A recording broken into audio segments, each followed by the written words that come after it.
Hello, welcome to my channel, welcome to my garage. This is Rick's Garage, and we have a brand new build that's going to hit the channel pretty soon, and that is the Sherman EZ8 tank from Takom. It is under the Andy's Hobby Headquarters label, and Andy has done a great job in designing this model through Takom. He did all the instructions and made sure that all the parts are going to fit perfectly.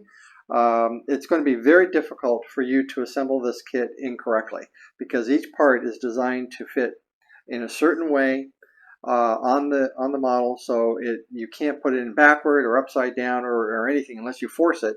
So each one of the parts are specifically designed to make sure that you don't make any build mistakes. So the instructions, as you can see here on screen, are pretty simple. They're all laid out very crystal clear, and just going to go through this real quickly.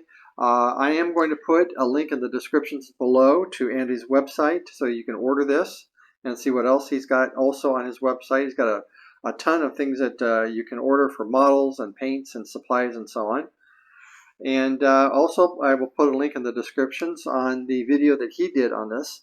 So maybe between his video and mine, when you build this, it will be a lot easier for you. Now, I've never built a tank before. In fact, I've never built a military equipment before. So this is going to be my very first time. And so with the videos that are going to come out on this, where I'm going to do a commentary or a build tip or what have you, it's going to be one video with a montage of all that on the different steps that I come across. It does have a figure, and if I do this figure, I will do a separate video on it, on how I paint it and weather it. And Andy also includes in the back of the instructions paint suggestions on how to paint the kit or the model, the tank, and the paints that are required to get this. So if you want to use this type of design, then here are the paint colors up here. It's all done by Ammo by MIG. And on this design as well, he's got this design, and then he's got these other two designs right here. So there's a lot of choices that you can use. Now the problem with the choices is making a decision. And I haven't made my decision yet on how I'm going to paint this. I'll figure that out at the end of the build. But I just wanted to go through this with you and let you know that a new build is on its way to the channel. Again, I am not going to do a video for step-by-step. I'm just going to do a montage video of any commentaries that I think are necessary to help you along, and some build tips and so forth. For example, right here at the very beginning of the build, just to give you an example of what I mean by commentary, I've already started putting this together, and this is this piece here. It's a piece of the bulkhead, and I put these two pieces on here as it calls for in the kit, and these actually snap on to this other piece here. That was very difficult to do. Believe it or not, Andy, I don't know what you were thinking, but it took me about 20 minutes to snap this onto this piece, and it was very, very difficult to do. In fact, I didn't think I was going to get it on. I was worried that it was going to break, but these are pretty thick plastic, so they're pretty durable. But in their durability, it also makes it difficult to get these things to snap into place. So my recommendation to you is don't glue these on first onto the bulkhead. Snap these on first, then glue it into place. I glued these in first and then tried to snap them in. It didn't work out. And in fact, as I was trying to snap these in, it actually broke off this piece here. So nothing got ruined. I was able to, as you can see, very easily to get those back into place.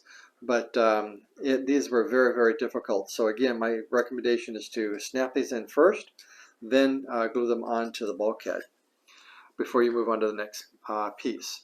I've also have done the wheels. The two sets of wheels. You need to make 4 of these, and I did not glue these in, so I can actually take these apart. And I did that on purpose because I'm not too sure exactly if I need if I need to remove them for painting later on when I get to the end of the build, yeah, it would be a lot easier if I remove this wheel here so I can get this one painted.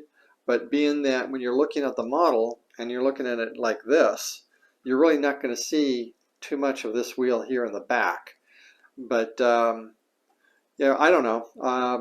I decided not to glue them in just in case I wanted to get more access to the wheels and to underneath the carriage there when I get into the painting and weathering. Later on, I might actually glue them in. I don't know, but it's better to be safe than sorry. So that's why I haven't glued those in yet. And then I also did this piece right here. And as you can tell, I mean, just from this piece, look how tight those pieces fit.